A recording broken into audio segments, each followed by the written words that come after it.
ॐ सहना भवतु सहनौ भुनक्तु सह वीर्यं करवावहै तेजस्विनावधीतमस्तु मा विद्विषावहै। ॐ शान्ति शान्ति शान्तिः। ॐ पूर्णमदः पूर्णमिदं पूर्णात् पूर्णमुदच्यते पूर्णस्य पूर्णमादाय पूर्णमेवावशिष्यते। ॐ शान्ति शान्ति शान्तिः।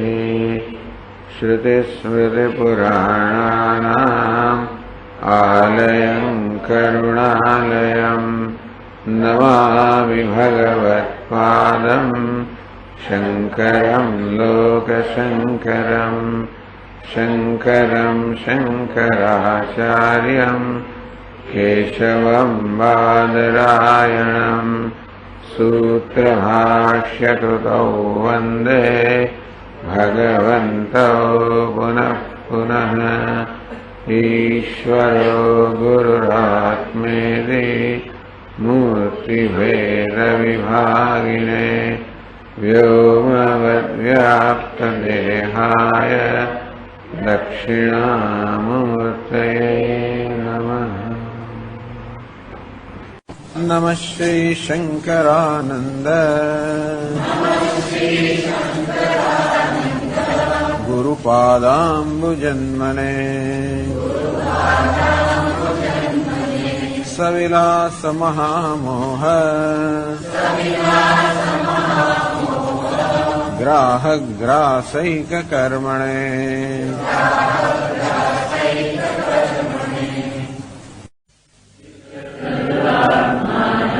यदापेक्षा तदैवतम्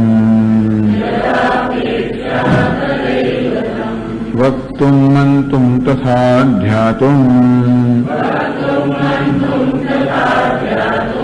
शक्नोत्येव हि तत्त्ववित्।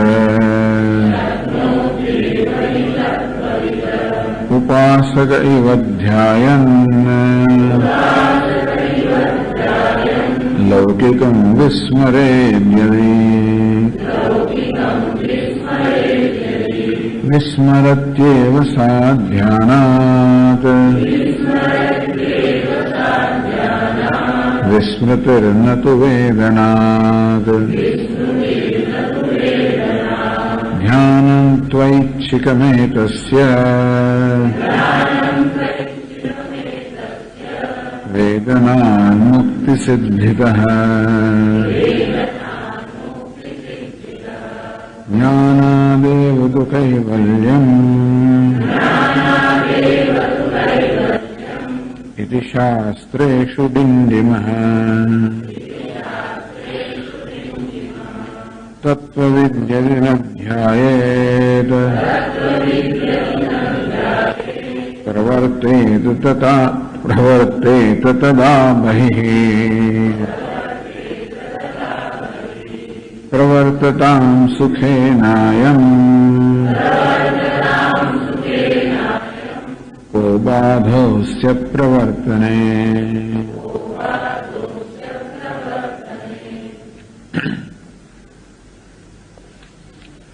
निश्चित्य सकृदात्मानं यदा अपेक्षा तदैवतं वक्तुं मंतुं तथा ध्यातुं शक्नोत्येव हि तत्त्ववित्।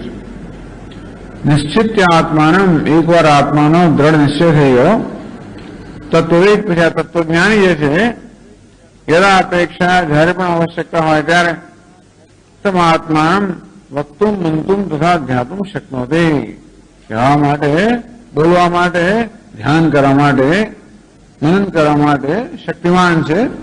ટૂંકમાં એકવાર નિશ્ચય થયા પછી એવું નથી કે વારંવાર એને એની વૃત્તિ જારી રાખવી પડે।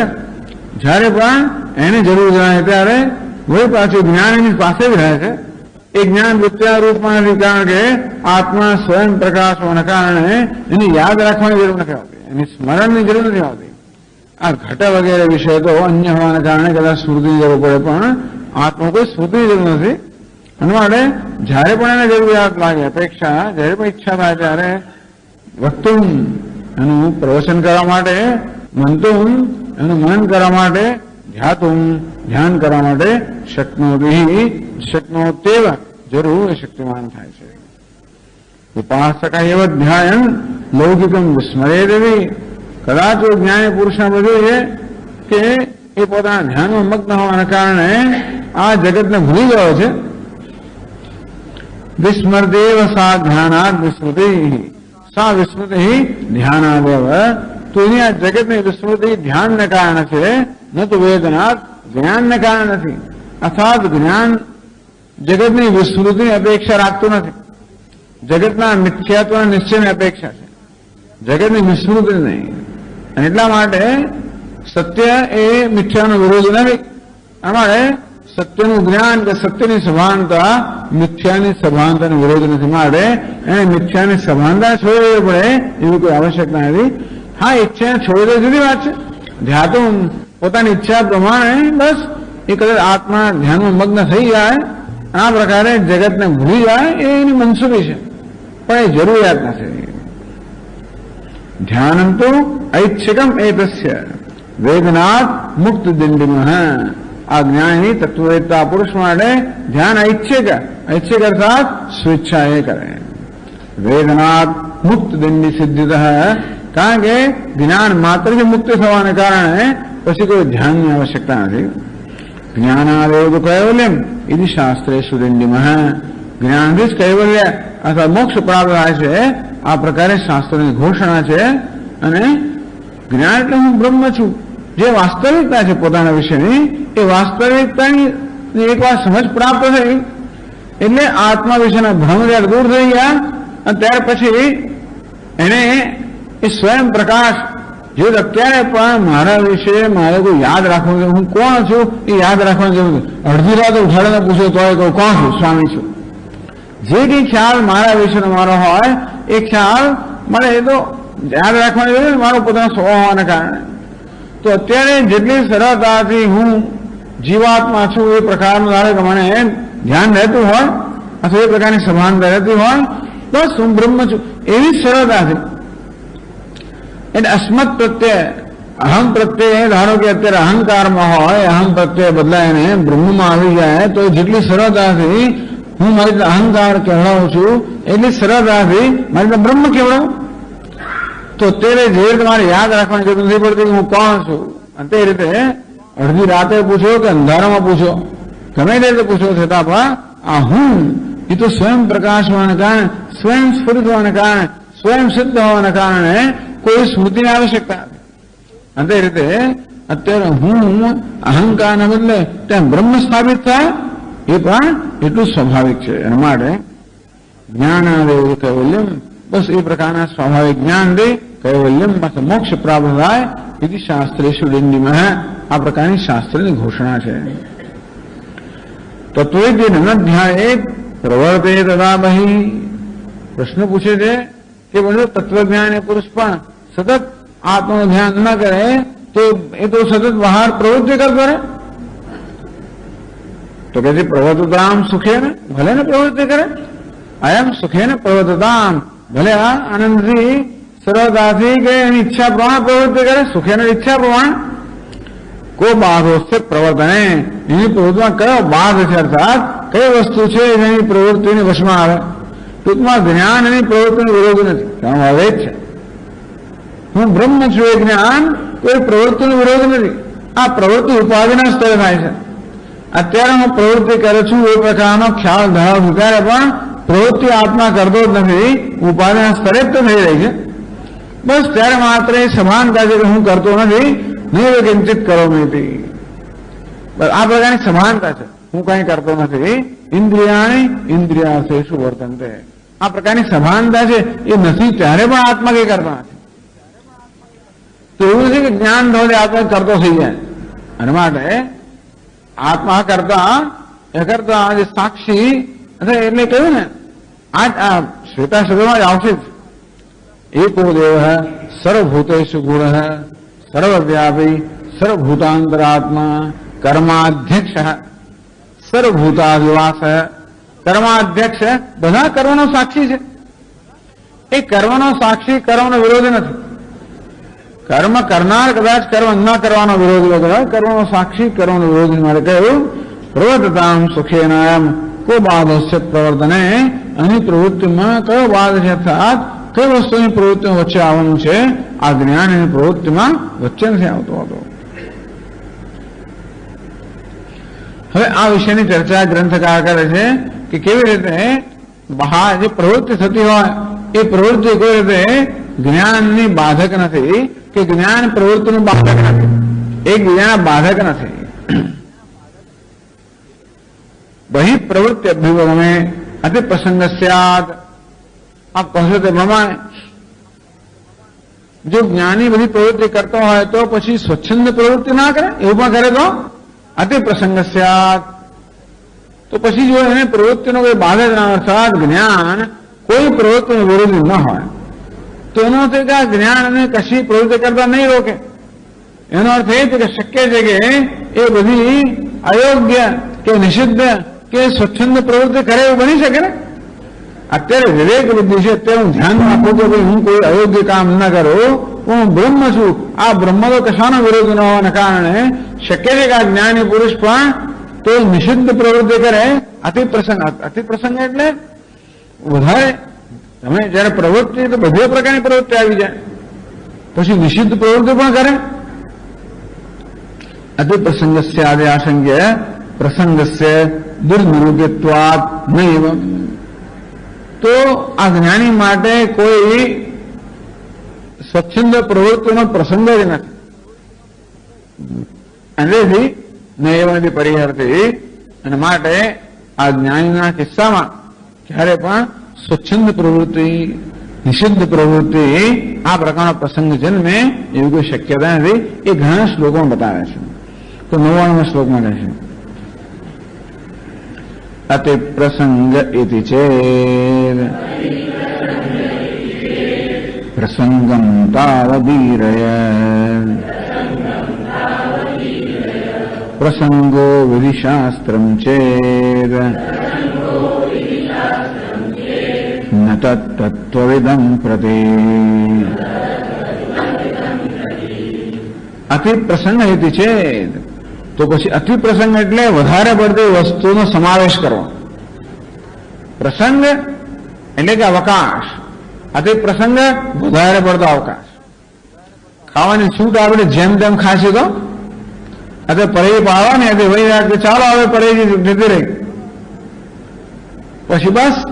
અતિ પ્રસંગ કોને કહેવાય કે પછી પોતાને હાનિ કરનાર વસ્તુ પણ ખાય, એનો ભાવ અતિ પ્રસંગ. તેવી રીતે ધારો કે કર્મ કરવાની એને છૂટ છે, એનો અર્થ એ થયો કે એવા કર્મ પણ કરે જેથી એને હાનિ થાય કે બીજાની પણ હાનિ થાય. આ પ્રકારનો પ્રસંગ ઉપસ્થિત થશે તો તમારે શું કહેવાનું જણાવે છે? અતિ પ્રસંગ હેતી છે. તમે એને કામ કરવાની છૂટ આપશો તો ભાઈ ગમે તે કામ કરશે તો પ્રસંગમ તાવદી રહે. પણ એ કામ કયું કરે છે પહેલા અમને કહો. પ્રસંગ જે કામ કરતું હોય એ બધું ખોટું કામ કરે, કામ જ ના કરતું હોય ખોટું કામ પ્રસંગ ક્યારે એટલે કે પ્રસંગમ તાવદી રહે. પ્રસંગમ એનો કયો પ્રસંગ છે, એને કયો અવકાશ છે એ જરા અમને પહેલા કહો. પ્રસંગ દુર્નિરૂપ્ય. ટૂંકમાં એ તમને કર્મ કરતો જણાય છે પરંતુ પોતાના દ્રષ્ટિબિંદુ કર્મ કરતો જ નથી. એ કર્મ કરતો હોત તો પછી ખરાબ કર્મ કરવાનો કે નિષિદ્ધ કર્મ કરવાનો પ્રસંગ જન્મે હોત, પણ એ તો કશું કર્મ જ નથી કરતો માટે નિષિદ્ધ કર્મ કરવાનો કોઈ અવકાશ કે એ પ્રકારનો પ્રસંગ આવતો જ નથી. ના અતિ પ્રસંગ પ્રસંગ દુર્નિરૂપ્ય. તો આ જ્ઞાની પુરુષના કિસ્સામાં પ્રસંગનું નિરૂપણ કરવું એ શક્ય નથી. તો એ પ્રસંગો વિધિશાસ્ત્રમ છે. વિધિશાસ્ત્ર છે પ્રસંગ શબ્દેને વિવક્ષિતત્વાદ છે. નહીં પણ વિધિશાસ્ત્ર કહે છે, વિધિ નિષેધ શાસ્ત્ર કહે છે આમ કરવું જોઈએ આમ ના કરવું.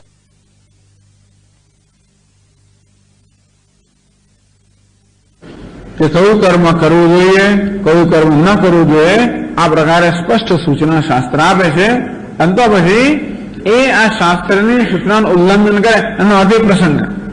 અતિપ્રસંગ એટલે શાસ્ત્રનો જે પ્રસંગ છે, શું કરવું શું ના કરવું, એનું ઉલ્લંઘન થાય ત્યારે આપણે અતિપ્રસંગ. એટલે કે શાસ્ત્રની મર્યાદા તો ખરી જ ને.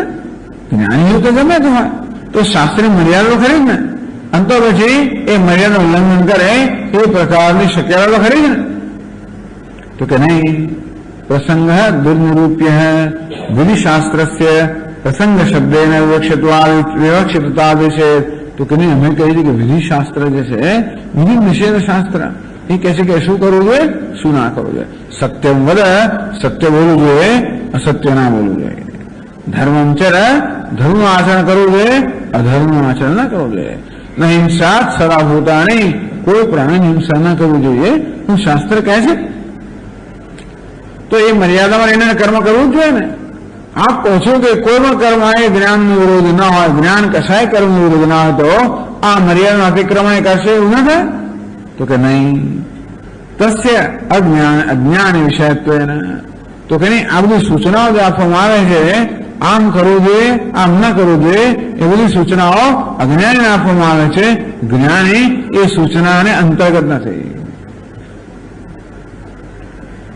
તત્વ વિષયત્વ અભાવાત, શાસ્ત્રની સૂચનાઓ છે એ ક્યારે પણ તત્વવેત્તાને લાગુ પડતી નથી. એ કોને લાગુ પડે છે? માત્ર અજ્ઞાની મનુષ્યને લાગુ પડે છે. તો બધા શાસ્ત્રો અવિદ્વત વિષય, અજ્ઞાની બધા શાસ્ત્રોનો વિષય છે, ક્યારેય જ્ઞાની શાસ્ત્રનો વિષય નથી. એટલે કહ્યું બીજી પંક્તિ, પ્રસંગો વિધિશાસ્ત્રમ ચેત, વિધિશાસ્ત્ર ઉપલક્ષણ નિષેધ શાસ્ત્ર. તો શાસ્ત્રમાં વિધિ નિષેધ કહેવામાં આવ્યા છે, આ વિધિ નિષેધની મર્યાદા માની રહે છે. તો પ્રશ્ન એ થયો કે જ્ઞાની પુરુષનું જ્ઞાન જો કર્મ વિરુદ્ધ ન હોય તો પછી એ જ્ઞાની પુરુષ આ બધી મર્યાદાનું અતિક્રમણ કરશે એવું નહીં બને? એ મર્યાદાનું ઉલ્લંઘન કરશે એવું નહીં બને? તો કે મર્યાદા જે છે એમને પહેલા કહો કે મર્યાદા છે જ ને, શાસ્ત્રની મર્યાદા છે. આ કરવું યોગ્ય છે, આ કરવું અયોગ્ય છે, એ મર્યાદા બાંધેલી છે. તો કે નહીં, એ મર્યાદા કોને માટે છે? અજ્ઞાની મનુષ્ય માટે છે. ન તત્વવેદમ તભી, ન તત્વવેદમ તભી. આ વિધિ નિષેધનું શાસ્ત્ર છે એ તત્વજ્ઞાનીનું ઉદ્દેશ્ય નથી, અજ્ઞાનીનું ઉદ્દેશ્ય છે. આમ કરીને છટકી જવા માંગો સાહેબ. જો હવે શાસ્ત્રી આ પ્રસંગ વારંવાર આવતો હોય છે, પ્રશ્ન વારંવાર આવતો હોય છે. ઉપનિષદમાં ભાષણ નિર્માણ ચર્ચા વારંવાર આવતી હોય છે. અને ખાસ કરીને કર્મકાંડના ના એટલે મીમાંસક લોકો આ ચર્ચા હંમેશા આ ચર્ચા ઉઠાવે કે આપ કહો છો કે બસ એનામાં કર્તૃત્વ નહીં, એ બધા શાસ્ત્રો ઉપર છે, તો પછી એ પ્રકારની મર્યાદાની બહારનું કર્મ કરશે તો કેવી રીતે એને યોગ્ય ગણી શકાય? તો હમણાં તો ધીરે ઉત્તર આવે છે. એમ કરતા એક પછી એક વસ્તુ કહેતા જાય છે. પહેલા એમ કહે છે કે ભાઈ આ તત્વજ્ઞાની પુરુષ છે એ શાસ્ત્રની વિધિ નિષેધને અંતર્ગત નહીં, આ શાસ્ત્રના વિધિ નિષેધ તત્વજ્ઞાને લાગુ પડતા નથી. તો કોને લાગુ પડે છે? અજ્ઞાનને લાગુ પડે છે. કઈ રીતે? 100મા શ્લોકમાં કહે છે, વર્ણાશ્રમ વયોવસ્થા અભિમાનો યસ્ય વિદ્યતે તસ્યૈવ ચ નિષેધાશ્ચ વિધયઃ સકલા અપી. વર્ણાશ્રમ વયો અવસ્થા અભિમાન યસ્ય વિદ્યતે. અજ્ઞાની કોને કહેવાય? અજ્ઞાની એટલે કે જેને ભ્રમ છે, અજ્ઞાની અવિવેકી, જેને આત્મા અનાત્મ વિવેક નથી, એને અજ્ઞાની કહેવામાં આવ્યો. અજ્ઞાનમાં જન્મે અવિવેક જન્મે. આત્માનું યથાર્થ જ્ઞાન જયારે ના હોય ત્યારે અનાત્માને આત્મા માની લેવો, આ અવિવેક જન્મે, એને અજ્ઞાની કહેવાય. તો અજ્ઞાની અર્થાત દેહાભિમાન ધરાવનાર, દેહની અંદર ઉપાધિમાં અહમભાવ ધરાવનાર. વર્ણ, આશ્રમ, વય અવસ્થા અભિમાન. એને કારણે આ દેહના ધર્મ છે એને પોતાનો ધર્મ માનવામાં આવે. દેહનું જે વય છે વય એટલે ઉંમર, આ દેહની ઉંમરને પોતાની ઉંમર માનવામાં આવે. આશ્રમ, આશ્રમમાં એટલે બ્રહ્મચર્ય, ગૃહસ્થ, વાણપ્રસ્થ આ બધા ઉપાધિના ધર્મો છે. ઉપાધિમાં અહંભાવને કારણે પોતાને બ્રહ્મચારી માનવામાં આવે, પોતાને ગૃહસ્થ માનવામાં આવે, પોતાને વાણપ્રસ્થ, પોતાને આવું માનવામાં આવે. અવસ્થા તો ખરેખર અવસ્થા પણ ઉપાધિના સ્તરે છે. ઉપાધિ અહંભાવને કારણે અવસ્થા આત્માની અવસ્થા માનવામાં આવે. ટૂંકમાં આ બધી અવસ્થાઓનો આત્મા પર અધ્યારોપ થાય. વર્ણ, આશ્રમ, વય, વયસ એટલે કે ઉંમર. હા, વર્ણ એટલે કે જ્ઞાતિ. વર્ણ જ્ઞાતિ. હું બ્રાહ્મણ છું, ક્ષત્રિય છું, વૈશ્ય છું, આ પ્રકારે વર્ણ પોતાના આત્માનો ધર્મ માનવામાં આવે. આશ્રમ, હું બ્રહ્મચારી છું, ગૃહસ્થ છું, આ પ્રકારે આશ્રમ પણ એ આત્માના ધર્મ માનવામાં આવે. વય, હું બાળક છું, યુવાન છું, આધેય છું, વૃદ્ધ છું, આ વયસ આ પ્રકારના ખ્યાલ પોતાને એનો અભિમાન. આ પ્રકારના ખ્યાલ પોતાના વિશે સેવવા એનો અભિમાન. અભિમાન માને માપો. આત્મા વાસ્તવમાં અપ્રમેય છે, અમાપ છે. પરંતુ ઉપાધિમાં અહંભાવને કારણે આત્માને માપી લેવામાં આવ્યો. આત્માની ઉપાધિ જેવડો માપવામાં આવ્યો અને એની શરીર જેટલો હું આમ શરીરના ધર્મો મારા ધર્મ બની જાય. વય, અવસ્થા, હું સ્વસ્થ છું, અસ્વસ્થ છું, તંદુરસ્ત છું, રોગી છું, જે કે અવસ્થા. આ પ્રકાર અવસ્થાઓ. યુવાન છું તો વર્ણ, આશ્રમ, વય, અવસ્થા, અભિમાન. દેહિનોસ્મિન યથા દેહે કૌમારમ યૌવનમ જરા. કુમાર અવસ્થા, યુવાવસ્થા, વૃદ્ધાવસ્થા આ પ્રકારે. અભિમાન યસ્ય વિદ્યતે, આ પ્રકારનું અભિમાન, આ પ્રકારના ખ્યાલ જે ધરાવે છે. એટલે અજ્ઞાનને કારણે જે અનાત્માને ઉપાધિના આત્મા માને છે એને કારણે ઉપાધિના ધર્મનો આત્મા પર અભ્યાસ કરીને એ બધાને પોતાના ધર્મ માને છે અને માટે પોતાના વિશે આ પ્રકારના ખ્યાલ છે. તો સેવ છે નિષેધાસ છે. એ વ્યક્તિ માટે બધા નિષેધ છે. વિધય સકળાપી, બધી વિધિ અને નિષેધ આને માટે છે. આમ કર, આમ ના કરે છે. ટૂંકમાં પોતાના વિશે જે આ પ્રકારના ખ્યાલ કે અભિમાન કે વહેમ ધરાવતો હોય એને જ લાગે મને કહ્યું, બાકી કોઈ પેલા લાગે જ નહીં કે મને કહ્યું. તો જે લોકો મુમુક્ષુઓ હોય આગળ આવી જાય. મુમુક્ષુ પોતાને માનતો હોય આગળ આવે. સ્વયંસેવક ઉભા રહે, સ્વયંસેવક હોય માને તો એવું છે ને. ટૂંકમાં એટલે પોતાના વિશે એ પ્રકારનો ખ્યાલ તો જ સૂચનાનો અમલ થાય ને. આમ સૂચના અમલ ક્યારે થાય? મેં કેટલાક સ્વયંસેવકોની જરૂર છે. આ વર્ગ પૂરો થાય પછી થોડાક કામની જરૂર છે, સ્વયંસેવકની જરૂર છે. બે ચાર જણ ઉભા રહે, બાકીના બાદ આરામથી નીકળી જાય. કેમ? કારણ કે અમે સ્વયંસેવક છે એ પ્રકારનો અભિમાન, એ પ્રકારનો ખ્યાલ અમને નથી. આમ તો એટલા જ માટે રસ્તામાં ચાલતી વખતે કચરો પડ્યો, અભિમાન મને હોય કે હું આ દેશનો નાગરિક છું તો હું નીચે વહીને મૂકી દઉં. ભાઈ કશું નહીં, કઈ થતું જ નથી આપણને, કઈ ના થાય. એટલે કઈ વસ્તુ આપણને કર્મ કરવા પ્રેરે છે? અભિમાન પ્રેરે છે. ખરેખર અભિમાનમાં એટલે આપણને વેદાંત અભિમાનનો ત્યાગ કરવા જોઈએ. આપણને હિન્દુસ્તાનમાં એવું કહેવાની જરૂર નથી, કારણ કે મોટા ભાગના અભિમાનનો ત્યાગ જ થયો છે, કોઈ કઈ થતો જ નથી. પરંતુ મારામાં કર્તવ્યની ભાવના કોણ પ્રેરે? કઈ વસ્તુ પ્રેરે? આ તો મારે કરવું જોઈએ, આ તો મારી ફરજ છે, આમ જ થવું જોઈએ, આમ ના જ થવું જોઈએ. એવું ક્યારે થાય? આપણો અભિમાન હોય ત્યારે. કયા પ્રકારનું અભિમાન? આ મારું છે, એ પણ અભિમાન છે. મારું હોય તો પછી એને બી આમ ના રાખાય, આમ જ રાખવું જોઈએ. મારું હોય તો પછી એને હવે વેડફાવે નહીં, તો આપણે એનો સદુપયોગ કરીએ.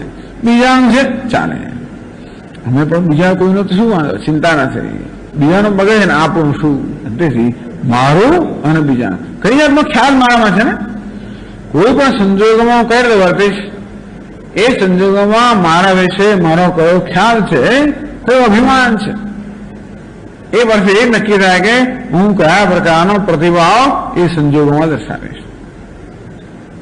આમ શાસ્ત્ર કે સ્વર્ગ કામો યજેત, જેને સ્વર્ગની કામના છે એને યાદ કરવું, આપણે પાનું છોડવું જોઈએ છે, બરાબર છે.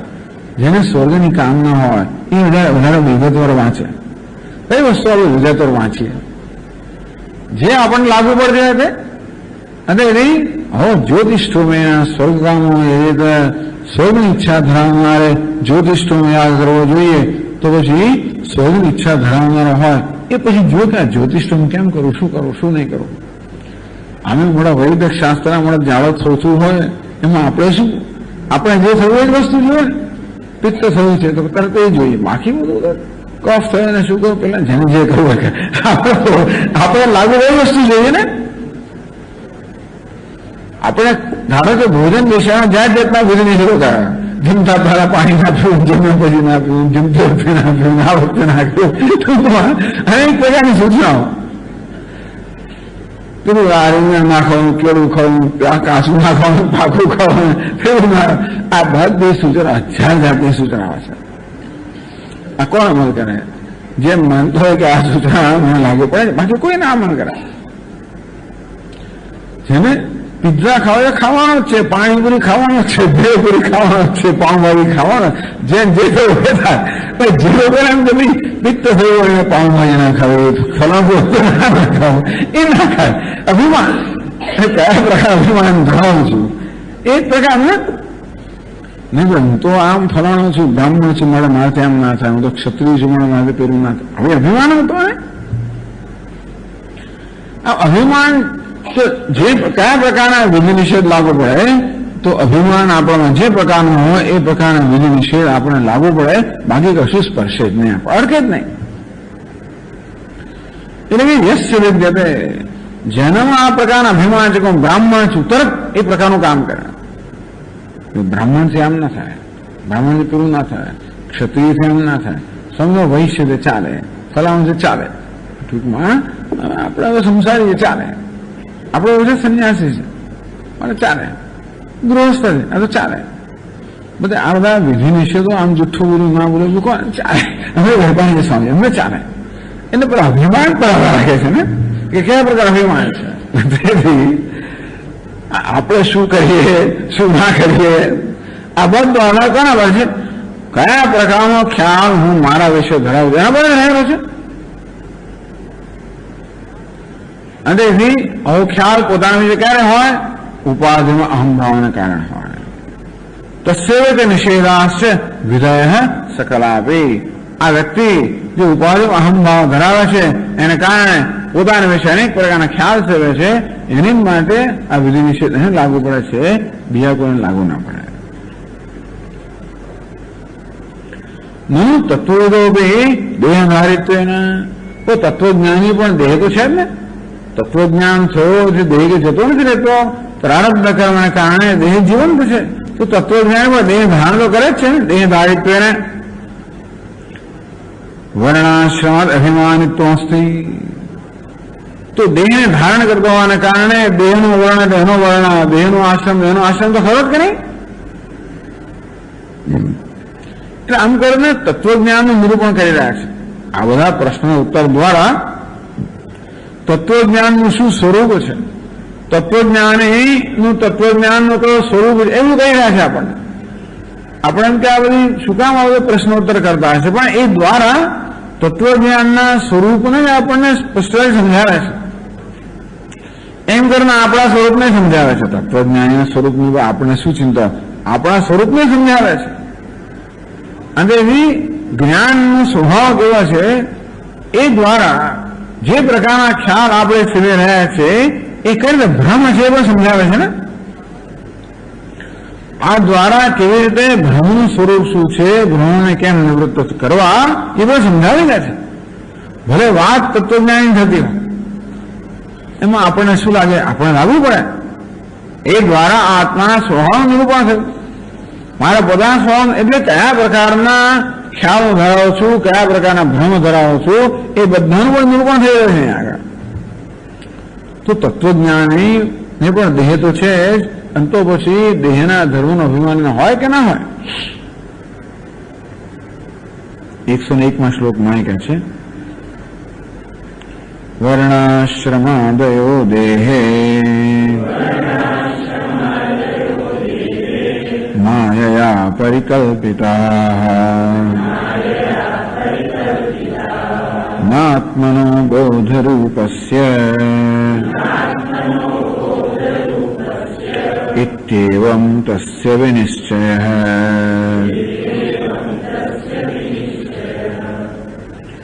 વર્ણાશ્રમાદય દેહે, આ વર્ણ આશ્રમ બધા તો દેહના ધર્મ છે. માયા પરિકલ્પિતા, એ દેહમાં માયાથી કલ્પવામાં આવેલા છે અથવા માયાના કારણે આત્મામાં કલ્પવામાં આવેલા છે. માયા અજ્ઞાનને કારણે આમ તો ખરેખર આ બધી વર્ણ બ્રાહ્મણ છે એ બધી કોણ નક્કી કર્યું? કહેવામાં આવ્યું તું બ્રાહ્મણ છું, એને બિચાર જન્મ્યો તારે કઈ ખબર નથી હું બ્રાહ્મણ છું, કોણ છું કઈ ખબર નથી. તું બ્રાહ્મણ છું, તું ક્ષત્રિય છું. અરે એ તો નાનો હોય ત્યારે બિચારના પુરુષથી કશું પાવાને ખબર તું તું આમ છે, આ પુરુષ છોકરો છું, છોકરી છે, આમ પેનંદા ના કરે એમ ખરેખર પછી આવી જાતનું એક અભિમાન ઉત્પન્ન કરવામાં આવે છે. કરવું જોઈએ વ્યવહાર માટે, ભલે ના નથી પણ છતાં આ પ્રકારનું અભિમાન ઉત્પન્ન કરવામાં આવે છે. બ્રાહ્મણ છું, બ્રહ્મચારી છું, ગૃહસ્થ છું. નાઉ આઈ ડિક્લેર મેન એન્ડ વાઇફ. બસ બ્રાહ્મણે કહ્યું કે લગ્ન ગ્રંથિ જોડાઈ ગયા એટલે આ પતિ અને પત્ની. આ તો ખ્યાલ ઉત્પન્ન કરવામાં આવે છે ને. ખ્યાલ વગર વ્યવહાર ચાલે નહીં, માટે ઉત્પન્ન કરવા જોઈએ, પણ છતાં છેવટમાં ઉત્પન્ન થયેલા ખ્યાલ છે ને બધા આ સંસ્કાર બધા છે ને, એ સંસ્કાર એ પ્રકારે આપણા મન પર બરોબર એની છાપ પાડવામાં આવે છે. બરોબર તેથી એટલા માટે લગ્ન કરે તો 7 દિવસ કરેલા એ પ્રવૃત્તિ ચાલે. આજકાલ તો અડધા કલાકમાં જલ્દી ભૂલાઈ જાય પાછું. આપણા સંસ્કાર બરોબર આમ છાપેલા હોય ને તો લાંબે સુધી યાદ રહે કે હું પતિ છું, પતિ છું, પતિ છું. કારણ કે 7 દિવસ લગ્ન ચાલ્યું હોય ને એને રોજ કશું ને કશું થયા જ કરતું હોય એટલે પેલાના બરાબર ઊંડી છાપ પાડી દીધી. જે કંઈ સંસ્કાર કરે ને લાંબા સમય સુધી કરે, એની પ્રક્રિયા લાંબી ચાલે. એ ધોરણો તો પેલી યજ્ઞોપવિત આપણને આ જમીનની વિધિ કરે એ પણ બહુ લાંબી ચાલે. બધી વિધિ લાંબી ચાલે એટલે પેલો ભૂલો જ નહીં કોઈ દિવસ. આમ પ્રકારે સંસ્કાર બધા આમ સ્થાપિત કરવામાં આવે, મન પર અંકિત કરવામાં આવે. અથવા દેહના ધર્મ છે. ચાલો વયસ એ પણ દેહનો ધર્મ છે, અવસ્થા પણ દેહનો ધર્મ છે. આ દેહના ધર્મો છે. માયા પરિકલ્પિતા, આ બધા આત્માના ધર્મો છે જ નહીં. કોઈ માણસ જયારે પોતાને બ્રાહ્મણ, બ્રહ્મચારી વગેરે કહેતો હોય કે યુવાન વૃદ્ધ કહેતો હોય ત્યારે પણ એ બધા ઉપાધિના ધર્મ, આત્માના ધર્મ ક્યારે હતા જ નહીં. માયા પરિકલ્પિતા, આ માયાને કારણે, જ્ઞાનને કારણે માત્ર આત્મામાં કલ્પિત છે. ને આત્મના બોધ રૂપસ્ય, આત્મા તો જ્ઞાન સ્વરૂપ છે, સદા અસંગ છે. અસંગો એમ પુરુષ અસંગ છે. અશનાયા વિપાસે શોકમ મોહમ જરા મૃત્યુ મત્યેરી, આમ દેહના, પ્રાણના, મનના કોઈ ધર્મને સ્પર્શતા જ નથી. પોતાને આ પ્રકારે દેહવાન માનવા આવે ત્યારે પણ ખરેખર પોતે દેહના ધર્મોથી તો ખરડાયેલો છે જ ને, લેપાયમાન નથી. માયા પરિકલ્પિતા, હાંડેથી આ બધા ધર્મો તો માયાથી અધ્યારોપિત છે. બોધ રૂપ છે આત્મના, આત્મા જે બોધ સ્વરૂપ છે, જ્ઞાન સ્વરૂપ છે, નિત્ય શુદ્ધ છે, નિત્ય સંગ છે. અનિત્ય શુદ્ધ બુદ્ધ મુક્ત આત્માના ધર્મો ક્યારે હતા નહીં અને છે પણ નહીં. એવમ તસ્ય વિનિશ્ચય, આ સત્ય છે આત્મા વિશેનો બસ આ પ્રકારનો વિનિશ્ચય, આ પ્રકારનો નિશ્ચય છે ને કે આત્મા હું તો નિત્ય શુદ્ધ છું, અસંગ છું. અને આ વયસ અવસ્થા બધા કોઈ મારા ધર્મ નથી. આ પ્રકારનો નિશ્ચય હોવાના કારણે અંતેથી ભાઈ જે કંઈ બધા આધેડ વયના લોકો આવે છે તારે હજુ પોતાના આધેડ માનતો હોય જાય ને, બીજું ના જાય એટલે કે કેમ? કારણ ઘણા લોકોને વહેમો છે કે અમે તો કોઈ દિવસ અમારી ઉંમર તો વધે જ નહીં, હું તો યુવાન હશે, નિત્ય યુવાન એવું થાય. સ્ત્રીઓની ઉંમર કેટલી? 21, પછી 21, પછી 21, પછી 21, વધે જ નહીં. એ અભિમાન જ ના હોય તો વૃદ્ધ લોકો છે એ આવાજ આવી જાય, આમ ના થોડ હું વૃદ્ધ નથી. એટલે ટૂંકમાં જે કઈ સૂચના આપવામાં આવતી હોય એ સૂચના કોણ સ્પર્શે? એ પ્રકારનો પોતાના વિશે ખ્યાલ કે અભિમાન ધરાવનારને કોઈ જ્ઞાની પુરુષનો કોઈ ખ્યાલ જ નથી. આ તો હું તો દેહનો સાક્ષી છું, દેહના ધર્મ મારા ધર્મ નથી. આ પ્રકારનો નિશ્ચય હોવાના કારણે શાસ્ત્ર જે વિધિ નિષેધ ફરમાવતું હોય, જે બધા ફરમાનો કોના માટે છે? ઉપાધિ માટે, ઉપાધિમાં હમભાવ ધરાવનાર માટે છે. આ જ્ઞાની પુરુષને સ્પર્શતા નથી. નનુ તત્વ વિનિશ્ચય સ્થાવત તિષ્ઠતું. આ તો જ્ઞાની પુરુષનો નિશ્ચય છે કે હું યુવાન પણ નથી અને વૃદ્ધ પણ નથી ને કશું નથી. આ તો એનો નિશ્ચય છે. શાસ્ત્રમ તો તસ્ય કર્તવ્ય પ્રતિપાદયતી. પણ શાસ્ત્ર તેને કહે છે ને રોજ જે અગ્નિહોત્ર કર્મ કરવું જોઈએ, આ કરવું જોઈએ, શાસ્ત્ર તેને કહે છે. એ એમ કહે છે કે આ કશું મને સ્પર્શ થતું, પણ શાસ્ત્ર એને સૂચના આપે એનું શું? એવું છે કે આપણને કાયદો લાગુ પડતો, આપણે એમ કહે કે મને કાયદો લાગુ નથી પડતો, તું કહે છે. રાજ્યો શું કહે છે? એ તો કઈ તને લાગુ પડે છે. અંતે જ્ઞાની પુરુષ કહેતો કે મને કાયદો નથી લાગુ પડતો, તો શાસ્ત્ર એને માટે કાયદો કરે છે એનું શું? શાસ્ત્ર એ કાયદો કરે છે ને. જાય મહાન હોય બ્રાહ્મણ ત્રિભુર નિર્માણ જાય તે જન્મ્યો ત્યારથી 3 પ્રકારના ભૂલ લઈને જન્મ્યો છે. અંતેથી કુર્વન્નિવે કર્માણી જીજી વિશે શતમ સમા. પોતાનું પૂર્ણ આયુષ્ય કર્મ કરતા કર્તવ્ય કર્મ કરતા કરતા જીવવું જોઈએ એવું કહે છે. આમ શાસ્ત્ર તો એવું નથી કહેતો કે ભાઈ આ અજ્ઞાની માણસ માટે, એવું કોઈ નથી કહેતા. શાસ્ત્રમાં નહીં લખ્યું કે અજ્ઞાની બ્રાહ્મણામ કરવું જોઈએ, બ્રાહ્મણામ કરવું જોઈએ. અને કૃષ્ણ કહે છે જેના કાળા છે એને આ પ્રકારનો યજ્ઞ કરવો એવું કે છે. એ અવસ્થા વાત છે. એવું નથી કહેતો કે કાળા વાળો અજ્ઞાની આમ કરે, એવું નથી કહેતા. તેથી શાસ્ત્રમ તું તસ્ય કર્તવ્ય પ્રતિપાદય છે. શાસ્ત્રોનું કર્તવ્યનું પ્રતિપાદન કરે જ છે ને. એવી આશંક્ય તદાપી તસ્ય કર્તવ્યતા કર્તવ્ય અભાવમાં બોલાય તો કે નહીં, શાસ્ત્ર પણ આ જ્ઞાની માણસ માટે, પુરુષ માટે કોઈ કર્તવ્યનો બોધ નથી કરતો, એને કર્તવ્ય નથી એવું કહે છે. શાસ્ત્રમાં કહે છે કે જ્ઞાની પુરુષને કોઈ કર્તવ્ય નથી. કહે છે 190 શ્લોકમાં સમાધિમથ કર્માણી મા કરોતુ વા હૃદયેનાસ્ત સર્વાસ્થઃ મુક્ત એવોત્તમાશયઃ.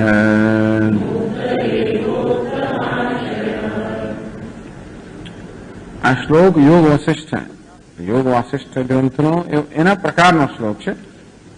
ઇદમ વચનમ યોગ વાસિષ્ઠ વચન તાત્પર્યાત્મકમ. યોગ વાસિષ્ઠમાં જે પ્રકારનો શ્લોક છે એનું તાત્પર્ય, એ તાત્પર્ય સમજાવનારો કે તાત્પર્યને અભિવ્યક્ત કરનારો આ શ્લોક છે. ટૂંકમાં ગ્રંથકાર શાસ્ત્રમાંથી શ્લોકો અહીં કહે છે કે શાસ્ત્ર જ્ઞાની પુરુષ માટે શું કહે છે. તો કે પ્રશ્ન કર્યો કે જ્ઞાની પુરુષ પોતાને માટે જે માનતો હોય ખરો, પણ શાસ્ત્ર તો એના માટે કર્તવ્યનું વિધાન કરે જ છે, તો પછી એને કર્તવ્ય કર્મ કરવું જોઈએ. તો કઈ શાસ્ત્ર પણ એના માટે કર્તવ્યનું વિધાન નથી કરતું. ક્યાં નથી કરતું? તો કે જો આવ્યો શ્લોક સમાધિ અથ કર્માણી, ક્યાં તો એ સમાધિમાં રહે અથવા કર્માણી કરો તો કર્મ કરે, માં કરો તું કે ન પણ કરે, એ કર્મ કરે કે ન કરે, સમાધિ અનુષ્ઠાન કરે કે ન કરે. હૃદયને અસ્ત સર્વાસ્થ. એટલે આ શબ્દ પ્રયોગ છે ને આ ગ્રંથકારમાં નથી. સર હૃદયના અસ્ત સર્વાસ્થ એ સમજાવવા પડે. યહ હૃદયના બુદ્ધ્યા અસ્ત સર્વાસ્થ અસ્તાહ પરિત્યક્તા અશેષાः આસક્તિ વિશેષાः યસ્ય તથાવિધઃ અસ્ત સર્વાસ્થ. આસ્થા સર્વાસ્થ જેને સર્વ આસ્થા ધરાવનારો છે. અસ્ત સર્વાસ્થ જેની બધી જ આસ્થાઓ અસ્ત થઈ ગઈ છે. અસ્તાહ એટલે અસ્તે જેમ સૂર્ય અસ્ત થઈ જાય એમ અસ્ત થઈ જોડે ન હોવું. અસ્તા પરિત્યક્તા બધાનો ત્યાગ કરી દે અંશનો અશેષ આસ્થા આસક્તિ વિશેષ જેને સર્વ અશેષ બધા જ પ્રકારની આસક્તિઓનો જેને ત્યાગ કરી દીધો છે. આસ્થા શબ્દનો અર્થ આસક્તિ, વિવિધ પ્રકારની આસક્તિઓ કરવામાં આવ્યો. આસ્થાનો અર્થ સત્યત્વ બુદ્ધિ પણ થાય. જેને જગતમાં સત્યત્વ બુદ્ધિ છે એ પણ એવી આસ્થા શબ્દનો અર્થ થાય. પણ ટીકાકાર આસ્થા શબ્દ આસક્તિ વિશેષ જાત જાતની આસક્તિ જે આપણામાં હોય છે આસ્થા કહેવામાં આવી. તો સર્વાસ્થા બધા જ પ્રકારની આસ્થાઓ, અસ્ત સર્વાસ્થા એટલે બધા જ પ્રકારની આસ્થાઓ આસક્તિઓ છે અસ્ત થઈ ગઈ છે, અર્થાત છૂટી ગઈ છે. ત્યાગ ત્યક્ત થઈ જાય એટલે કે છૂટી ગઈ છે.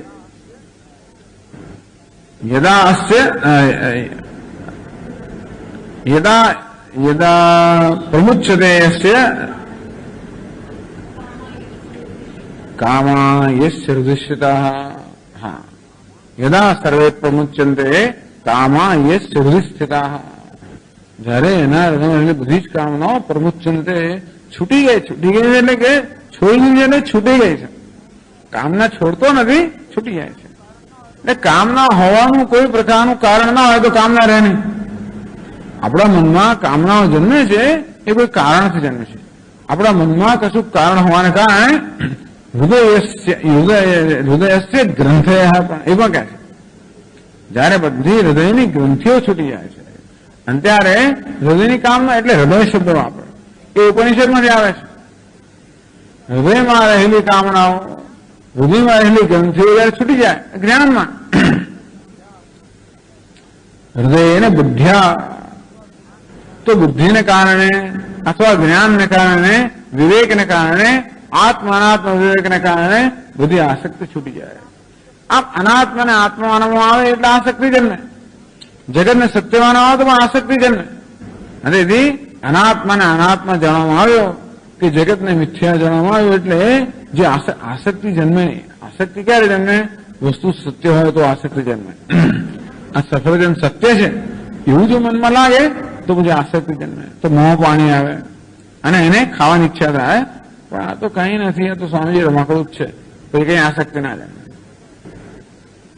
રમકડું જોઈતું હોય તો આસક્તિ જન્મે પાછી, બરાબર છે. પણ તેનો વાત કે વસ્તુ જયારે આપણે ઉપયોગી હોય ત્યારે આપણે આસક્તિ જન્મે. આસક્તિ શેના માટે જન્મે?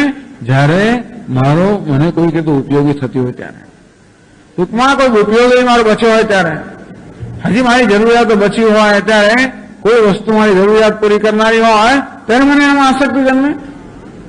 કામા યસ્ય હૃદયસ્થિતાઃ. પરંતુ હૃદયમાં રહેલી બધી જ કામનાઓ જયારે છૂટે અસમર્થ્યો અમૃતો ભવતિ અત્ર બ્રહ્મ સમશ્નુતે. એને બ્રહ્મના જ્ઞાનમાં કોઈ પ્રકારની, જયારે હું પૂર્ણ છું એ પ્રકારના જ્ઞાનમાં કોઈ પ્રકારની કામનાને સ્થાન જ નથી. અને તો એ કામનાને કારણે જે આસક્તિ જન્મ દેતી એ પણ ના રહે. એટલે કહ્યું કે હૃદયનાસ્ત સર્વાસ્ત મુક્ત એવોત્તમાશય. વળી પાસે કે ઉત્તમાશય. અતએવ ઉત્તમાશય ઉત્તમ આશય અભિપ્રાય. જેને કારણે બધાના આશયો, અભિપ્રાય, આપણે કહીએ એનો આશય શું છે, અભિપ્રાય શું છે, એટલે એનામાં કયા પ્રકારની ભાવનાઓ છે, કયા પ્રકારના અભિપ્રાયો છે, કયા પ્રકારના ઈરાદાઓ છે. ઈરાદો ચોખ્ખો છે, આપણે કહીએ એનો આશય ચોખ્ખો છે, ઈરાદો ચોખ્ખો છે. એટલે ઉત્તમ આશય ઉત્તમ આશય અભિપ્રાય. એના અભિપ્રાયો બધા ઈરાદો ઉત્તમ થઈ ગયા, ચોખ્ખા થઈ ગયા. નિર્મલમ જ્ઞાનમ યસ્ય. એનામાં હવે કોઈ પ્રકારની કટુતા, કોઈ પ્રકારની વક્રતા રહી નથી, કોઈ પ્રકારનું કપટ રહ્યું નથી. આ બધું આપણે જરૂર, કપટ થોડું જરૂર હોય છે, અંદર થોડું છુપાવી રાખવું પડે, બહાર જરા જુદી રીતે વ્યક્ત કરવું પડે. સ્વામી બધી વસ્તુ કઈ ના કહેવાય અને બધી વસ્તુ છે એમની એમ પણ ના કહેવાય, બરાબર છે. કારણ કે કંઈક પાછું નુકસાન થાય, કંઈક આપણને હાનિ થાય એવું હોવાને કારણે કંઈક થોડું કપટ રહી જતું હોય અંદર. ક્યાંક છુપાવવાનું હોય, ક્યાંક બચાવવાનું હોય, એવું કંઈ હોય ત્યારે પરંતુ જેને કંઈ છુપાવવાનું નથી, બચાવવાનું નથી, મેળવવાનું નથી, ગુમાવવાનું નથી, જેને કશું ગુમાવવાનું નથી કે મેળવવાનું પણ નથી, એને કોઈ પ્રકારનું કપટ કરવાની જરૂર નથી, એના ઈરાદામાં કોઈ પ્રકારની અશુદ્ધિ હોવાની જરૂર નથી. આમ બહાર બોલીએ કે અંદર આપણો ઈરાદો કશો હોય, બહાર આમ બહુ સારું કામ કરતો, અંદર કોઈ પાછી કે જુદી ગણતરીઓ બધી આવી જાતની બધી રાખવી પડે. કારણ કે સ્વામી આવું કરવું પડે, વ્યવહારમાં આવું તો કરવું પડે. કારણ કે વ્યવહારમાં કરવું પડે, ટૂંકમાં આપણી અંદરની જરૂરિયાતોને કારણે આ બધું કરવું પડે. તો આવી જરૂરિયાતો મુક્ત થઈ ગયો, એને પછી પોતાના ઈરાદાઓમાં કોઈ પ્રકારનો દોષ હોવાની જરૂર નથી કે એમાં કોઈ પ્રકારની અશુદ્ધિ હોવાની જરૂર નથી. અતએવ ઉત્તમ આશય, ઉત્તમ આશય, અભિપ્રાય નિર્મલમ જ્ઞાનમ. જેનું જ્ઞાન કેવું છે? નિર્મળ છે. જેના ઈરાદાઓ નિર્મળ છે, અભિપ્રાય નિર્મળ છે. સહ મુક્ત એવ, એ તો મુક્ત છે. અતઃ સમાધિ મુક્ત છે. ટૂંકમાં એના માટે કોઈ કર્તવ્ય નથી. કૃતકૃત્ય, જે કરવાનું બધું થઈ જવાને કારણે એને અમુક વસ્તુ કરવી જ જોઈએ, એમાં કોઈ પ્રકારની હવે આવશ્યકતા નથી. એટલે કહ્યું સમાધિ અથ કર્માણી માં કરો. એ કર્મ ના કરે તો ના કરે, સમાધિનું અનુષ્ઠાન ન કરે તો કરે ના કરે, કરો તો અથવા કરવું હોય તો કરે, પરંતુ કોઈ જાતનું બંધન નથી. મુક્ત એવા મુક્ત હે એવા, એને કોઈ આ કર્મનું બંધન છે, મારે આમ કરવું જ પડે, આમ ના થાય બંધન છે ને. આમ હંમેશા બંધન ચાલતું હોય, આમ તો ના થાય, આમ તો થવું જ જોઈએ, આમ તો કરવું જોઈએ, આ બંધન છે. આ બધા પ્રકારના બંધનથી મુક્ત છે. મુક્ત એવ સહ.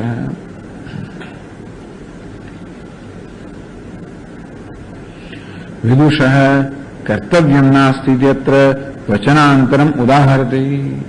બીજું વચન બીજી જગ્યાએ પાછું આપણને બીજો શ્લોક કહે છે કે શાસ્ત્રમાં કહ્યું કે આમ આવ્યું છે કે વિદુષ કર્તવ્યમ નાસ્તિ. વિદ્વાનને કર્તવ્ય, કર્તવ્ય એટલે કરવું જોઈએ, કર્યા વગર ન ચાલે, કરવું જ જોઈએ. આ પ્રકારના ખ્યાલને કર્તવ્ય બુદ્ધિ કહે છે. આવું કે એનામાં નથી. એનો બીજો શ્લોક કહે છે, 103માં શ્લોકમાં કહે છે નિષ્કર્મેણ તસ્યાર્થ તસ્યાર્થોસ્તેન કર્મભિઃ ન સમાધાન જપ્યાભ્યામ યસ્ય નિર્વાસનમ મનઃ.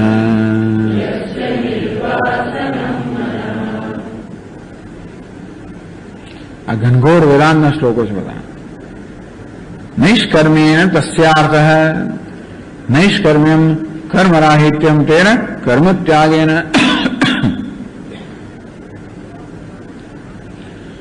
આપણે ઘણીવાર હું કર્મ કંઈ ના કરું, ભાઈ આ તો હું નહીં કરું. કેમ નહીં કરું?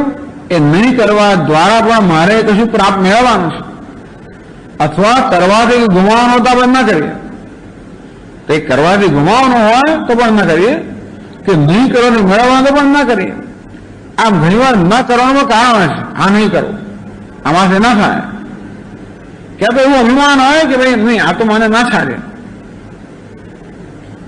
હું તો સાધક છું મારે એમ ના થાય, મુમુક્ષુ છું મારે એમ ના થાય, પિતા છું મારે એમ ના થાય, બ્રાહ્મણ છું મારે એમ ના થાય, એ ઉપનિષદનું શ્રવણ કરવા છું મારે એમ ના થાય. એટલે આવી જાતનો આપણે ખ્યાલ હોય તો ન થાય કે થાય. પણ નૈષ્કર્મેણ એટલે નિષ્ક્રિયતા, કશું ન કરીએ નિષ્ક્રિય માણસ એની પાસે પણ કોઈ પ્રયોજન હોય છે. ટૂંકમાં સામાન્ય માણસ કશું કરે તો પણ એ પ્રયોજન હોય, અને કશું ના કરે તો પણ પ્રયોજન હોય. આ માણસ કોઈ પ્રયોજન જ નથી. સ્વામી ભાષણ કહે તો એનું કોઈ એજન્ડા નથી, કોઈ એજન્ડા નથી, કોઈ કાર્યસૂચિ નથી. આમ થવું જોઈએ ના થવું જોઈએ, કોઈ પ્રકારનું પ્રયોજન બાકી રહ્યું નથી. નિષ્કર્મીય ન તસ્યાર્થ, એને ન કરવાથી કશું હવે મેળવવાનું નથી, અર્થ નથી, કોઈ અર્થ એટલે પ્રયોજન. ન કરવાની પાછળ કોઈ પ્રયોજન નથી. તસ્યાર્થોસ્તેન કર્મભિઃ, કે કોઈ કર્મ કરવાની પાછળ પ્રયોજન નથી. આમ કર્મ કરીને કશું પ્રયોજન સિદ્ધ કરવાનું નથી, કે કર્મ ન કરીને પણ કશું પ્રયોજન સિદ્ધ કરવાનું નથી, કારણ કે એનું કોઈ પ્રયોજન રહ્યું નથી, અને એટલા માટે કર્મ કરવું કે ન કરવું આવી કોઈ વસ્તુનું બંધન જ નથી. ન સમાધાન જપ્યાભ્યામ, સમાધાનમ સમાધિ, એને સમાધિમાં રહેવું જોઈએ કે નહીં? એને ધ્યાન કરવું જોઈએ કે નહીં? તો કે નહીં, એ પણ જરૂરી નથી. જપ્યાભ્યામ, જપ્યમ જપ, જપ કરવો જોઈએ એમને કોઈ પ્રકારની આવશ્યકતા નથી. જપની આવશ્યકતા નથી, કારણ કે જપ પ્રયોજન સિદ્ધ કરવાના. આપણે જપ કરીએ એનું કોઈ પ્રયોજન સિદ્ધ કરવાનું હોય. જપ કરવાથી ભગવાનનો અનુગ્રહ પ્રાપ્ત થશે.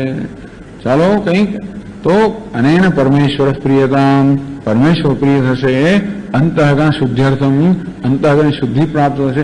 જ્ઞાન વૈરાગ્ય સિદ્ધ, કંઈક જપ કરીએ જેથી ચાલો ભાઈ ફલાણું કામ થશે, પેલી નોકરી મળશે, કંઈક બીજું કંઈ કામ સકામ હોય એટલે કે આપણે કોઈ વ્યવહારિક વસ્તુ સિદ્ધ કરવી તો પણ જપ કરીએ.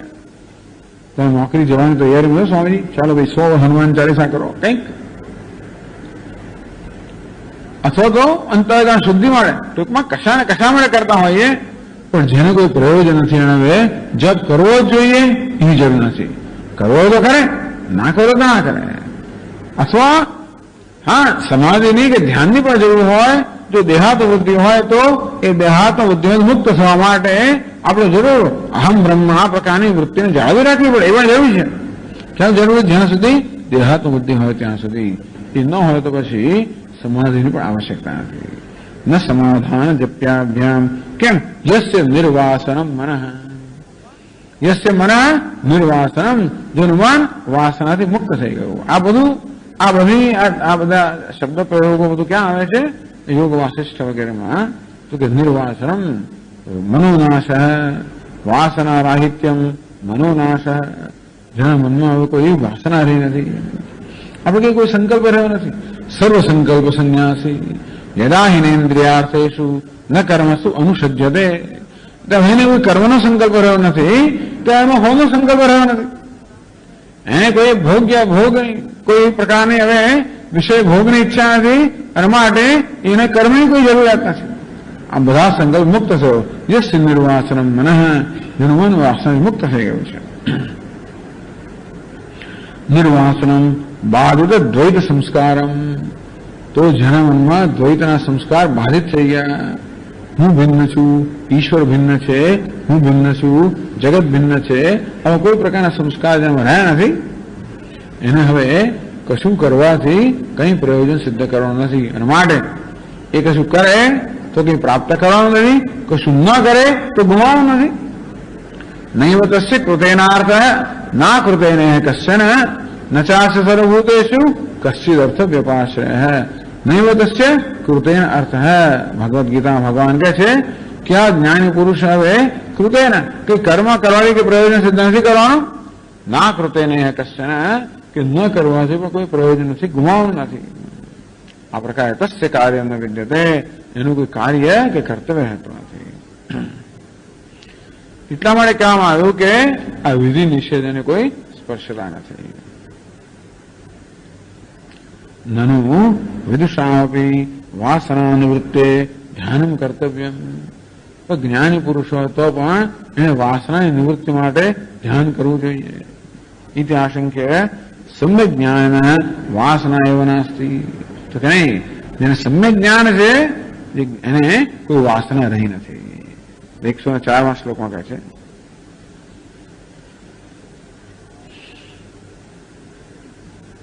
આત્મા સંગસ્તતો ન્યસ્યાદ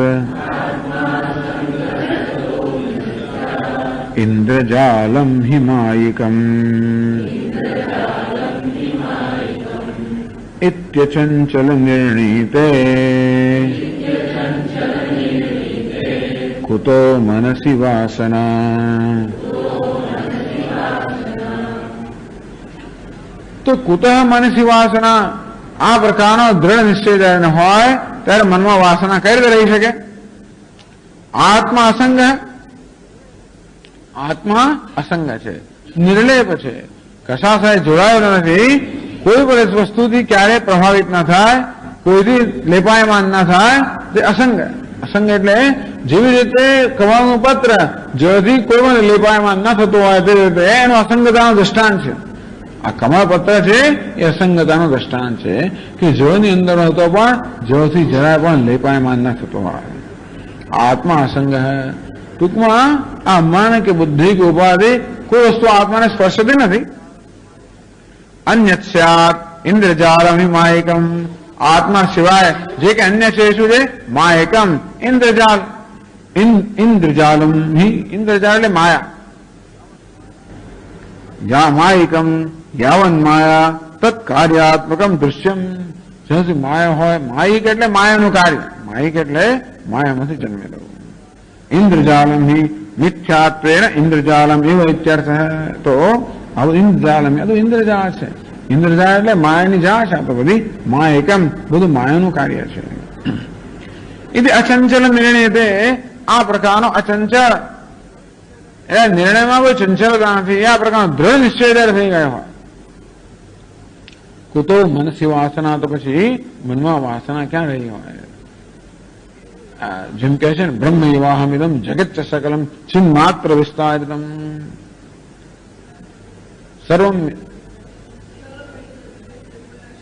સર્વમ હેતદ વિદ્યા ત્રિગુણયા શેષમ મયા કલ્પિતમ ઇત્થમ યસ્ય દૃઢામતિ સુખતરે નિત્યે પરે નિર્મલે દૃઢામતિ. ઇત્થમ યસ્ય દૃઢામતિ બ્રહ્મ એવાહમિદમ. બ્રહ્મ એવાહમ, હું તો બ્રહ્મ છું. ઇદમ છે જગત છે સકલમ ચિન્ માત્ર વિસ્તારિતમ. આ સમગ્ર જગત તો ચૈતન્યનો વિસ્તાર જ છે. જેમ સ્વપ્નની અંદરમાં બધો ચૈતન્યનો વિસ્તાર છે સ્વપ્ન જગત, તે રીતે આ જાગ્રત જગત પણ ચેતનનો વિસ્તાર છે, માયાનો વિસ્તાર છે. સર્વમ ચેતદ વિદ્યા ત્રિગુણ સર્વમ હેતદ વિદ્યા ત્રિગુણયા શેષમ મયા કલ્પિતમ. આ તો બધું જ છે આ ત્રણ ગુણ વાળી અવિદ્યાથી કલ્પિત છે. ઇત્થમ યસ્ય દૃઢામતિ. આ પ્રકારે જેની દૃઢમતિ છે. નિત્ય પરે નિર્મલે. નિત્ય પરમ નિર્મલ પરમાત્મામાં જેની દૃઢમતિ છે એને ચંડાલોસ્તુ સતુદ્વયોસ્તુ ગુરુહિત્યેતા એશા મનીષા. તો કુતો મનસી વાસના. એનું વાસના કેવી રીતે હોય? વાસનાનો અર્થ દેહાતો બુદ્ધિ. તો અથવા બે પ્રકારની વાસનાઓ છે. એક તો આ અનાત્મામાં આત્મબુદ્ધિ અને બીજું જગતમાં સત્ય બુદ્ધિ. આગળના પ્રકરણમાં ચર્ચાઓ કરવામાં આવી કે આ બે પ્રકારની વિપરીત બુદ્ધિ છે. ઉપાધિમાં અનાત્મામાં આત્મબુદ્ધિ અને બીજું છે આ જગતમાં સત્ય બુદ્ધિ. તો આ પ્રકારે જેણે પ્રયત્નપૂર્વક આ જગતમાં સત્ય બુદ્ધિ મુક્ત થયો છે, આ પ્રકારનો દ્રઢ નિશ્ચય જેને જન્મેલો છે કે આ તો માયિકમ છે, ઇન્દ્રજાલિકમ ઇન્દ્રની જાળ છે, ઇન્દ્રજાળ છે. અને સાથે સાથે આત્મા અસંગ છે, અર્થાત અનાત્મામાં જેની આત્મબુદ્ધિ નથી. વાસનાનો અર્થ છે અનાત્મામાં આત્મબુદ્ધિ. આત્મા અસંગ તેથી અનાત્મામાં આત્મબુદ્ધિ નથી, જગતમાં સત્ય બુદ્ધિ નથી. તો વાસના બુદ્ધિ આમાંથી જન્મે. મિથ્યા જગતને સત્યતા આપવાને કારણે, અનાત્માના આત્મમાનને કારણે. તો આ વાસના બે કારણો છે. બંને જયારે કારણો જ્ઞાનથી દૂર થઈ ગયા ત્યારે હવે એના વાસના કઈ રીતે હોઈ શકે? એટલે કે છે કુતો મનસી વાસના. તેથી એના વાસના કેમ હોઈ શકે? ભવતો એવમ. ચાલો ભાઈ આવું છે. પ્રકૃતિ કેમ આવ્યા તમે? આપણે જે ચર્ચા કરીએ છીએ કે જ્ઞાની પુરુષને તો કર્મનો પ્રસંગ અતિ પ્રસંગ જ નથી, તો અતિ પ્રસંગ ક્યાંથી હોય? એમાં આ બધાને શું સંબંધ છે? એ ત્યાં 105માં શ્લોકમાં કહે એવં નાસ્તિ પ્રસંગોપી કુતો સ્યાતિ પ્રસંજનમ પ્રસંગો યસ્ય તસ્યૈવ સંકેતાતિ પ્રસંજનમ. એવં પ્રસંગ અપી નાસ્તિ. તો આ બધા શ્લોકમાં સમજાવવા એ પ્રમાણે આ જ્ઞાની પુરુષમાં કર્મનો કોઈ પ્રસંગ જ નથી, કારણ કે એનામાં કર્તૃત્વ બુદ્ધિ નથી, એનામાં કોઈ વ્યવસ્થા અભિમાન નથી. અને પોતાનામાં કર્તૃત્વ બુદ્ધિ જન્મે એ માટે જ અમુક સામગ્રી હોવી જોઈએ. કઈ સામગ્રી હોવી જોઈએ? અભિમાન હોવું જોઈએ. અભિમાન ક્યારે હોય? વાસના હોય ત્યારે. વાસના ક્યારે હોય? અજ્ઞાન હોય ત્યારે. આ પ્રકારે અભિમાન એટલે વાસના, બીજું શું? હું જીવ છું અથવા તો હું બ્રાહ્મણ છું, ક્ષત્રિય છું, પુરુષ છું, સ્ત્રી, આના વાસના. આ દેહાદ બુદ્ધિ એ ક્યારે હોય? જયારે દેહના ધોરણો આત્મા પર અધ્યારોપ થતો હોય. પરંતુ જયારે આ પ્રકાર આત્માનાત્મા વિવેક જયારે સ્પષ્ટ હોય ત્યારે એવમ નાસ્તિક પ્રસંગોપી આ જ્ઞાન પુરુષ માટે કર્મનો કોઈ પ્રસંગ જ નથી. તેથી કુતઃ હસ્ય અતિપ્રસંજનમ, તો પછી એને કોઈ મર્યાદા જ નથી, એને બંધન નથી. તો પછી એને મર્યાદાનો ભંગ કરવાનો પ્રશ્ન ક્યારે ઉપસ્થિત થાય? આ તમે એમ કહો છો કે જ્ઞાની પુરુષ તો જ્ઞાન હોવાને કારણે હવે બધી બાહ્ય પ્રવૃત્તિ પણ કરતો હોય અને એના જ્ઞાનની બાધક નથી, તો એ ગમે તેમ પ્રવૃત્તિ નહીં કરે, એ મર્યાદાનું ઉલ્લંઘન નહીં કરે. પણ મર્યાદા જ નથી. મર્યાદા હોય તો મર્યાદાનું ઉલ્લંઘન કરવાનો પ્રશ્ન જ નહીં. કેમ મર્યાદા નહીં? કારણ કે એ કરતો જ નથી. એ કરતો હોય તો પછી મર્યાદાનો ઉલ્લંઘન કરવાનો પ્રશ્ન છે. કુતઃ અસ્યાસ્તિ પ્રસંજનમ, એને પછી અતિ પ્રસંગ અર્થાત આ પ્રસંગનું અતિક્રમણ કરવું, પ્રસંગનું ઉલ્લંઘન કરવું, મર્યાદાનું ઉલ્લંઘન કરવું, કોઈ પ્રશ્ન ઉપસ્થિત થતો જ નથી. કષ્ટોપરી પ્રસંગ, તો હવે પ્રશ્ન કોને ઉપસ્થિત થાય? આ મર્યાદાનો ભંગ કરવાનો પ્રશ્ન ક્યાં ઉપસ્થિત થાય? તો એ પ્રસંગો તસ્યૈવ સંકેત અતિ પ્રસંજનમ, જેને મર્યાદા છે, જેને બંધન છે, એને માટે મર્યાદાનો ભંગ થવાની શક્યતા છે. આમ જે કર્મના બંધનમાં છે કે એને મર્યાદા છે અને તે મર્યાદાનો ભંગ કરે, તો પ્રસંગો તસ્યૈવ, જેને પ્રસંગ અવકાશ છે, તસ્ય અતિ પ્રસંજનમ સંકેત, એનામાં અતિ પ્રસંગ અર્થાત જેના મર્યાદા છે એને મર્યાદાનું ઉલ્લંઘન કરવાનું કે અતિક્રમણ કરવાનો અવકાશ હોઈ શકે, પણ જ્ઞાની પુરુષનો કોઈ અવકાશ નથી. એ પ્રકારે જે ચર્ચા શરૂ કરી એમાં આગળ હજી ચાલુ છે ચર્ચા, પણ છતાં સમજાવ્યું ગ્રંથકારે કેવી રીતે આ જ્ઞાની પુરુષ બધા વિધિ નિષેધની મર્યાદાથી પર છે. વિધિ નિષેધની મર્યાદાઓ અવિવેકી પુરુષને લાગુ પડે, જેને ઉપાધિ અહંભાવ છે. એવું મુક્ત